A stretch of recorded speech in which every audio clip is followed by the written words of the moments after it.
উদ্যোগ পর্ব ২। সকলের শেষে কৃষ্ণ এই যুদ্ধ থামাইবার জন্য অনেক চেষ্টা করেন, কিন্তু তাহার কথা রাখা দূরে থাকুক, দুর্যোধন তাহাকে অপমান করিতেও ত্রুটি করেন নাই। রাজ্য দিবার কথায় রাজি করিতে না পারিয়া কৃষ্ণ দুর্যোধনের নিকট ৫ ভাইয়ের জন্য ৫খানি গ্রাম মাত্র চাহিলেন।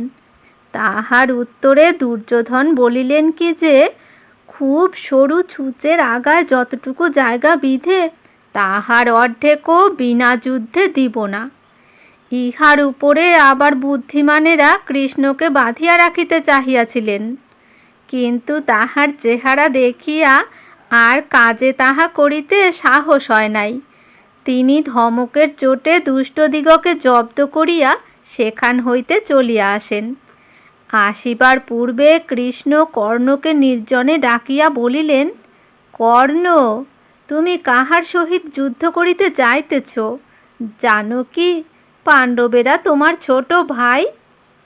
তুমি এখনই আমার সঙ্গে চলো, তোমার ভাইদের সহিত তোমার পরিচয় করিয়া দিই। পাণ্ডবেরা তোমাকে চিনিতে পারিলে তোমায় মাথায় করিয়া রাখিবেন। তখন এই পৃথিবীর রাজা হইবে তুমি, আর পাণ্ডবদের প্রধান কাজ হইবে তোমার সেবা করা আর তোমার আজ্ঞা পালন করা। তুমি আর অর্জুন ২ ভাই মিলিয়া এই পৃথিবীতে কত বড় বড় কাজ করিবে, আর তাহা দেখিয়া আমাদের চক্ষু জুড়াইয়া যাইবে।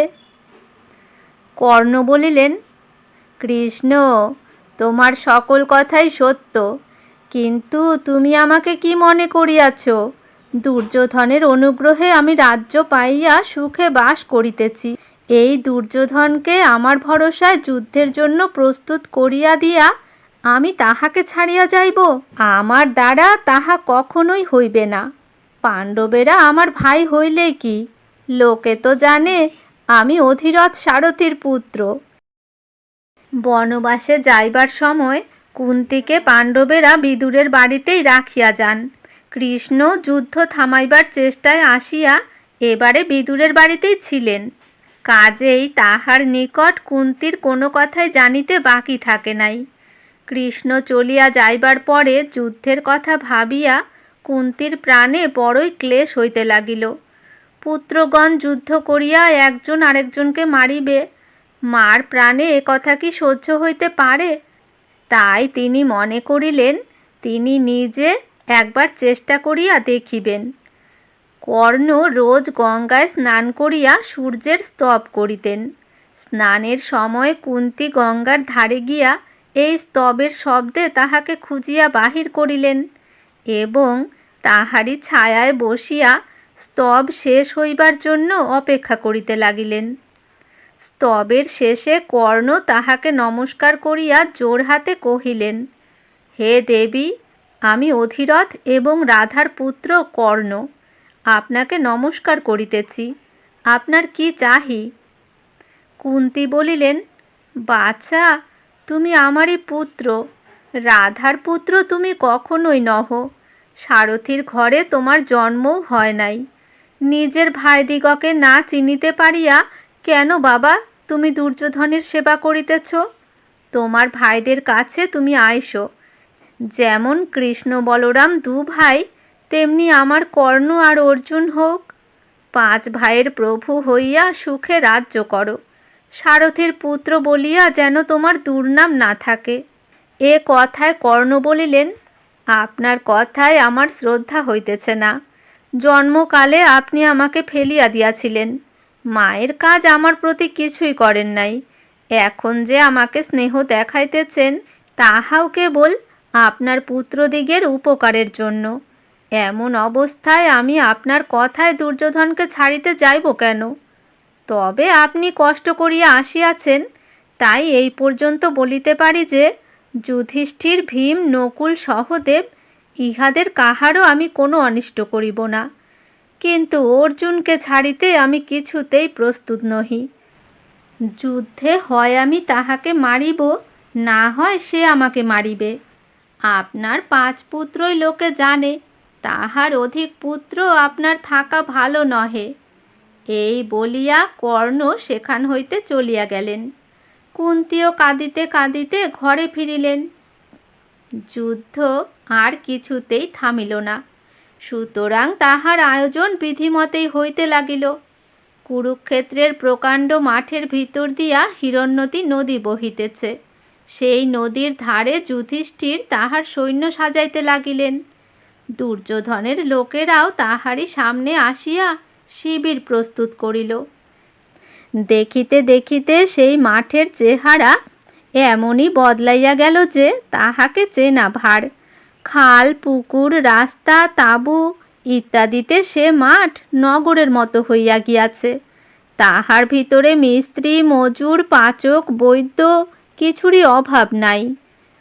আটা, ঘি, ডাল, চাউল, ঔষধপত্র, কাঠ, কয়লা ইত্যাদি কোনো দরকারি জিনিসেরই ত্রুটি দেখা যায় না। আর অস্ত্রের কথা কি বলিব, মানুষের বুদ্ধিতে মানুষকে মারিবার যত রকম উৎকট উপায় হইতে পারে সকলই প্রস্তুত। রাশি রাশি তোমর অর্থাৎ লোহার কাটা পড়ানো ডান্ডা আছে। ইহার ঘায়ে হাড় গুঁড়া এবং বুক ফোড়া একসঙ্গেই হইতে পারে। ভালো মতে এপিট ওপিট করিয়া ফুরিতে হইলে তাহার জন্য শক্তির অর্থাৎ লোহার বল্লমের আয়োজন যথেষ্ট রহিয়াছে।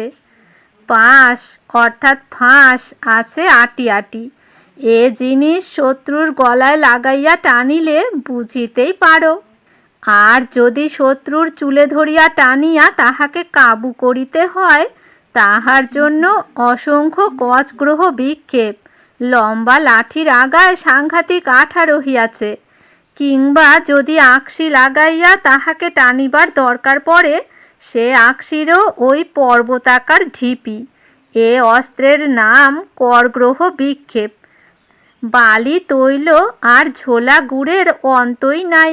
এসব জিনিস গরম করিয়া শত্রুর গায়ে ঢালিয়া দিতে হইবে।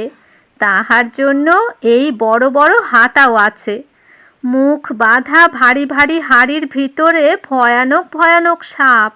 শত্রুর ভিড়ের মধ্যে এই সকল হাড়ি ফেলিয়া দিতে পারিলে বেশ কাজে দেয়। ধূপ ধুনা জ্বালাইয়া ফেলিতে পারিলেও মন্দ হয় না। তাহার ঢিপি পর্বত প্রমাণ।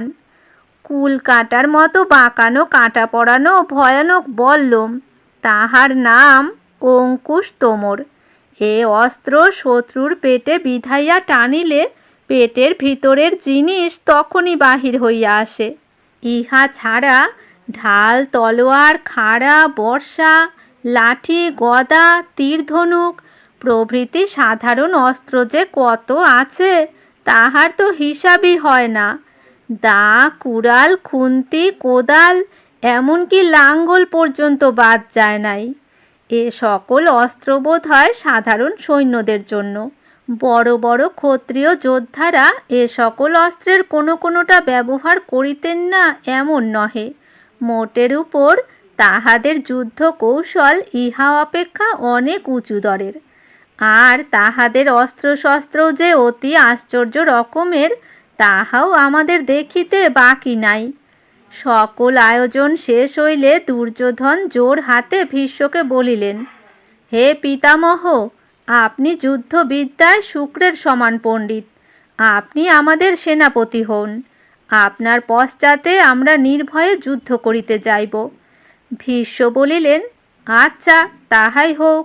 তোমাকে কথা দিয়াছি, সুতরাং তোমার হইয়া যথাসাধ্য যুদ্ধ করিব। কিন্তু আমার কাছে তোমরা যেমন, পাণ্ডবেরাও তেমনি। এই জন্য আমি কখনো তাহাদিগকে বধ করিতে পারিব না। তোমার অপর শত্রু আমি রোজ হাজার হাজার মারিব। কর্ণের বড়ই লম্বা চওড়া কথা কহিবার অভ্যাস, সেজন্য তিনি ভীষ্মের নিকট অনেক বকুনি খান। কাজেই দুজনের মধ্যে একটু চটাচটি আছে। তাহার উপরে আবার দুর্যোধনের দলের রথী এবং মহারথীদিগের নাম করিতে গিয়া ভীষ্ম কর্ণকে অর্ধরথ অর্থাৎ আধখানা রথী বলাতে এই বিরোধ আরও বাড়িয়া গেল। শেষে ভীষ্ম বলিলেন, কর্ণ আমার সঙ্গে বড়ই রেষারেষি করে, আমি তাহার সঙ্গে মিলিয়া যুদ্ধ করিতে পারিব না। তাহাতে কর্ণ বলিলেন, আমিও ভীষ্ম থাকিতে যুদ্ধে হাত দিতেছি না। উনি মারা যাউন, তারপর আমি অর্জুনের সহিত যুদ্ধ করিব। এই রূপে দুর্যোধনের পক্ষে ভীষ্মকে সেনাপতি করিয়া অন্যান্য যোদ্ধারা তাহার অধীনে যুদ্ধ করিতে প্রস্তুত হইলেন। পাণ্ডবদিগের পক্ষে দ্রুপদ, বিরাট, সাত্যকী, ধৃষ্টদ্যুম্ন, ধৃষ্টকেতু, শিখণ্ডী ও জরাসন্ধের পুত্র সহদেব, এই 7 জনকে সেনাপতি করা হইল। ধৃষ্টদ্যুম্ন হইলেন প্রধান সেনাপতি। ইহা